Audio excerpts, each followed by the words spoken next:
பழனி அருகே திமுக சார்பில் துணை முதல்வர் பிறந்தநாள் விழா. திண்டுக்கல் மாவட்டம் பழனி அடுத்த ஆயக்குடி பேரூர் திமுக சார்பில் ஊரக வளர்ச்சித்துறை அமைச்சர் பெரியசாமி வழிகாட்டுதலின்படியும் பழனி சட்டமன்ற உறுப்பினர் செந்தில்குமார் உத்தரவின் பேரிலும் தமிழக துணை முதல்வர் உதயநிதி ஸ்டாலின் பிறந்தநாளை முன்னிட்டு நந்தவனப்பட்டி பகுதியில் கட்சி கொடியேற்றி இனிப்புகள் வழங்கி கொண்டாடி மகிழ்ந்தனர். இதனையடுத்து சந்தப்பேட்டை பகுதியில் கட்சி கொடியேற்றி பொதுமக்களுக்கு இனிப்புகள் வழங்கி கொண்டாடி மகிழ்ந்தனர்.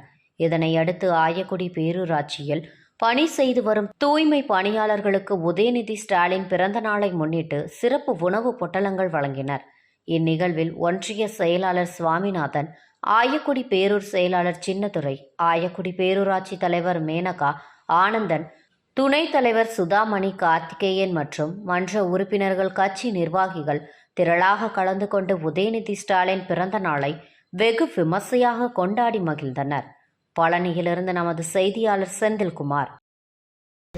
எங்களுடைய தென்பாண்டி சிங்க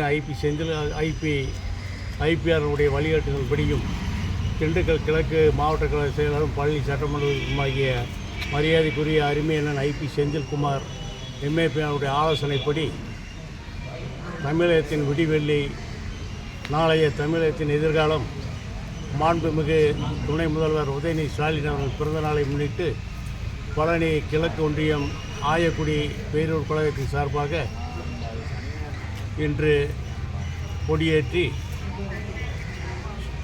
துப்புரவு தொழிலாளர்களுக்கு உணவு வழங்கி பல நந்தவனப்பட்டி, சந்தைப்பேட்டை ஆகிய இடங்களிலே கொடியேற்றி இந்த நிகழ்விலே ஆயக்குடி பேரூர் கழக செயலாளர் சின்னதுரை அவர்களும், ஆயக்குடி பேரூராட்சி தலைவர் மேனகா ஆனந்தன் அவர்களும், துணைத் தலைவர் சுதா கார்த்திகேயன் அவர்களும் மற்றும் கழக முன்னோடிகளும், அனைத்து வார்டு செயலாளர்களும், சார்பணி அமைப்பாளர், துணை அமைப்பாளர் ஆகியோர் மூத்த கழக முன்னோடிகளும்